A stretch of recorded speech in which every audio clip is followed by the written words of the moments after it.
Тоолуу Токтогул жергесинде жашоочулардын басымдуу бөлүгү дал ушундай балык чарбачылыгын жакшы жолго коюп алышкан.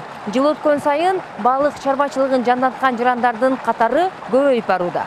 Жүзбай Асыранов Токтогул аймагында аккан суудан көрмөк кылып балык баккан алгачкы чарбачы. Айтымында учурда балык чарбачылыгы мурдагыдан кеңейип, кирешилүү тармакка айланып калды. Биз бул баштаганыбыз 2010 баштадык. Жаңыдан баштаганда 2 яма эле. Азыр буйрузда 21 яма болду биздечи. Бир эле сорт багылат.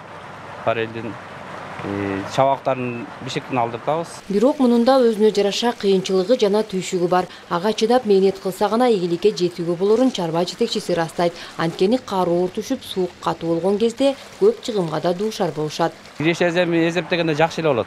Быйыл кыш жеңил болуп билинген жок, бирок жылда эле кыйынчылык болот. Кышында суу тоңот, биздики бир тоо алыстан келет, суу бөлүнүп же.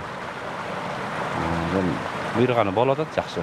Тоют маселесинде болсо 21 бассейнге бир күнгө 2 мүшөк жем салынат. Жемди болсо органикалык тазасын атайын бишкектен алдырышат.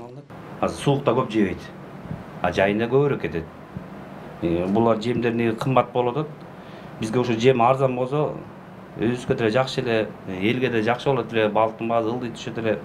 Негизи жем кымбат болот да. Жыл өткөн сайын Токтогул районунда ушул өңдүү чакан чарбачылык менен күнүмдүк оокаттарын өткөргөн тургундар көбөйүүдө. Алар өздөрү киреше табуу менен жумушчу орундарды дагы түзүшөт. Бул жайда такай 2 киши жумуш менен камсыз болуп келет. Нара Жапарова, Жансак Нурдавлет уулу, Токтогул району.